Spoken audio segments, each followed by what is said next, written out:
നമസ്കാരം. Raf talk ഫുട്ബോളിലേക്ക് അവർക്കും സ്വാഗതം. MLS ഇന്റർ മയാമിക്ക് ജയം. 2-1 അവർ അറ്റ്ലാന്റ യുണൈറ്റഡിനെ തോൽപ്പിച്ചപ്പോൾ ലിയോ മെസ്സിയുടെ ഒരു കിടിലൻ ഗോൾ നമ്മൾ കണ്ടു.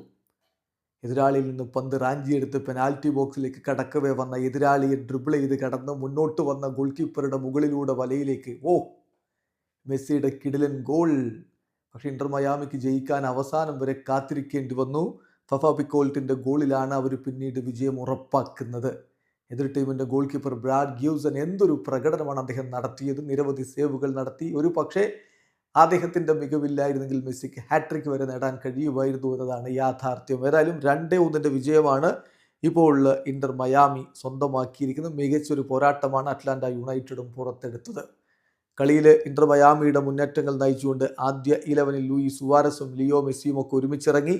പക്ഷേ ആദ്യം ലീഡെടുത്തത് അറ്റ്ലാന്റ യുണൈറ്റഡ് ആയിരുന്നു. 11ാമത്തെ മിനിറ്റിൽ ലാറ്റയിലൂടെ അവർ മുന്നിലെത്തി. എന്നാൽ 20ാമത്തെ മിനിറ്റിലാണ് മെസ്സിയുടെ നമ്മൾ പറഞ്ഞ ആ ഒരു മികച്ച ഗോൾ പിറക്കുന്നത്. ഇന്റർ മയാമി ഒപ്പം പിടിക്കുന്നു.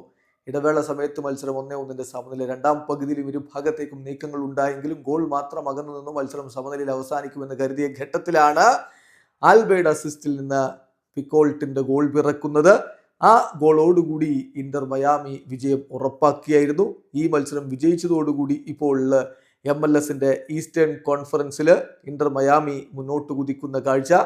നിലവിൽ 4 കളികളിൽ നിന്ന് 10 പോയിന്റോടെ മയാമി 1ാം സ്ഥാനത്താണ്. വീഡിയോ അവസാനിക്കുന്ന ഫുട്ബോൾ ലോകത്തെ കൂടുതൽ വിശേഷങ്ങളുമായി റാഫ് ടോക്സ് വീണ്ടും എത്താം.